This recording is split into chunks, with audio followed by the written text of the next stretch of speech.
Upset alert meter. It is a staple of the Thursday show. Scale of 1 to 10.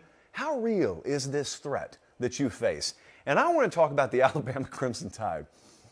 I laughed because I thought that I was going to get trashed unmercifully by Bama fans the other night because of, well, telling the truth. And they actually endorsed a vast majority of what we said on the show. Well, now, luckily for them, they don't have a bye week. They don't have to stew on this whole loss to Tennessee thing.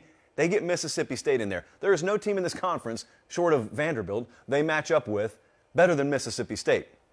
And so the line here is 21. Personally, I think Bama's going to cover the number, but the model says the number's right. So we're not going to bet on this game. I put the upset alert at a 2 here. And it may shock you because we just saw Bama so vulnerable, right, against the pass. And Mike Leach, what is he known for? Throwing the ball 78 times per game. Here's the difference. Tennessee won the game the other day because they could run the ball. And I know that that's not what Jalen Hyatt did. He didn't scurry to the end zone. He caught the ball and then did so. But Tennessee's ability to be legitimate on the ground forced Bama into a heavier box. They couldn't play a too-high shell like they absolutely will this Saturday. And look, even Bama safeties are going to be okay against the pass if there are two of them deep. And it's always been a bad matchup. Saban versus Mike Leach, it's always been a bad matchup. So I do not think this is happening.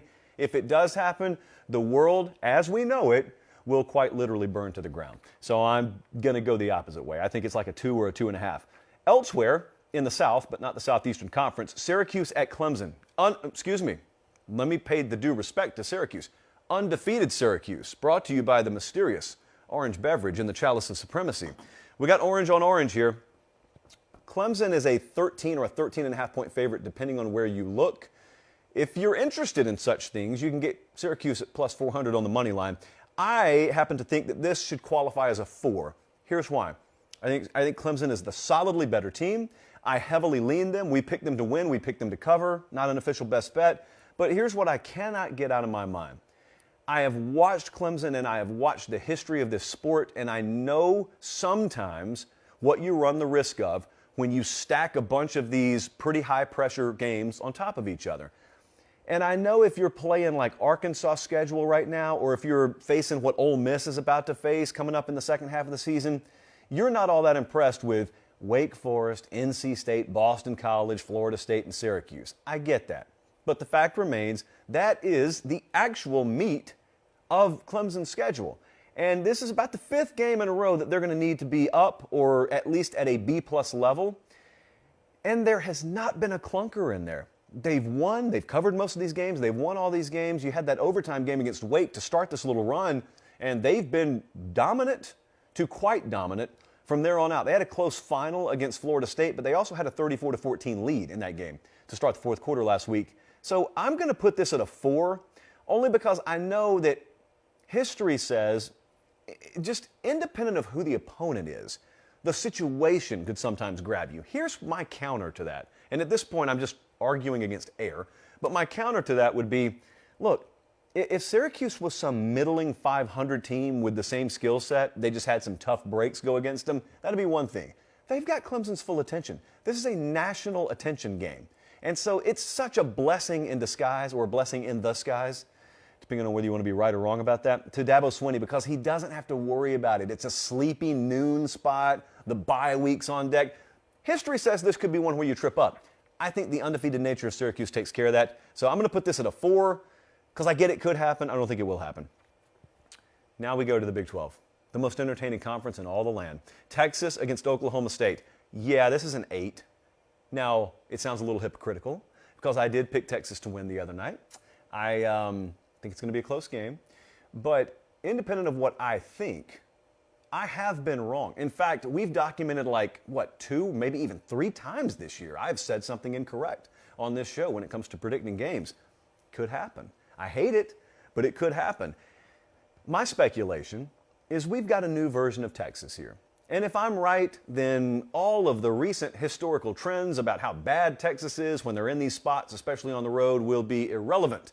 If I'm wrong, God forbid, then Texas is going to go and they're going to lose in Stillwater, Oklahoma this Saturday. And it's a possibility. I mean, we're looking at the most recent Texas in true road games graphic over here. They went to Texas Tech most recently, albeit with a backup quarterback, and they lost. They lost at Virginia or West Virginia in 2021, at Iowa State in 2021, at Baylor in 2021. They got a win against TCU, and they lost at Arkansas. These are all, as you can see, in the past year under Steve Sarkisian. I think that we're going to start a new trend. So I do not personally buy into this, but I do buy into the fact that it's a very real possibility. So I'm going to put an 8 on this, but there is an added risk, friends. There's an added risk, and in a rare move, Colin, you don't have to show me anything graphically, but I'm going to go ahead and do it. I am going to give you a Ramen Noodle Express added best bet here. Unprecedented. There you go. We've never done it. That's how serious it is. A second paper pop to open the show. 30-mile-an-hour winds out of the south in this game. And if you've never been in the Midwest, you've never felt that southerly flow, here's what it is. You've got a 30-mile-an-hour breeze with gusts up to 45. That's a tropical storm, by the way. Gusts up to 45. You may think to yourself, ooh, it's going to be chilly, right? Nope. Southerly winds from Mexico, because that's kind of what's south of Oklahoma and Texas. So you're going to have temperatures pushing 90 degrees with 35-mile-an-hour winds. And as one of our very, very astute viewers pointed out in my DMs last night, this is one of few stadiums in America that is east-west oriented. Crosswinds, guys. Crosswind. The evil crosswind. What does Texas need to do? What does Oklahoma State need to do? They need to throw the ball. Neither of them are going to be able to do it quite effectively if that's the case, and we are taking under 60.5. It is my belief that by the time you wake up Saturday morning and people become aware that the flags are completely starched atop that stadium, you'll see that thing come down to 57, 56, 55. Couldn't be us. We're going to be ahead of it. In fact, I think that thing may come down so much we may even be able to catch a little middle. But we're not going to mess with that on the Ramen Noodle Express. Under 60.5, Texas and Oklahoma State, that is an added best bet. What about Iowa, Ohio State? It's not going to happen. It's a 1. In fact, dare I do it? Yes, I dare. I'm going to go below 1. I'm going to go 0.75. You can play it. You can put it on any bulletin board you want. You can make all the graphics in the world you want. Iowa can't score enough to contend in this game. They just can't. The spread's 30. Yes, in a conference game. Spread's 30. Ohio State doesn't have to score nearly 30. Okay, if you were to best case scenario here, if you just hold them to like 23 or 24, you've got to prove to me you can get there. And there is no model, as we have established, that can predict special team scores or defensive scores. If you were to do that, 21 non-offensive points, and you have the defensive performance of the year, then yes, that could be in the cards, okay? So maybe I'll put it at like a 1.25 because crazier things have happened. But as I have had pointed out to me about a dozen times per hour for the past 3 weeks, Ohio State hasn't played anyone this year. But I'm not saying that pejoratively. I'm saying that to indicate to you any game that just offers a semblance of a reason to get up, they're going to get up for. Do you remember how bad they crucified Wisconsin? And then they've had Rutgers and Michigan State. Blah. Now they get Iowa at home. And they get a reason to bring recruits in there, and they go to Penn State next week. It's going to be bad. And it may not be that it's a 50-point margin, but it'll be bad. This won't be close, so I'm not even going to waste much time on this. Duke and Miami, kind of a random game, right? Well, not so much. I want you to remember when we showed you in week 1, week 2, week 3, some of the disturbing trends offensively for Miami.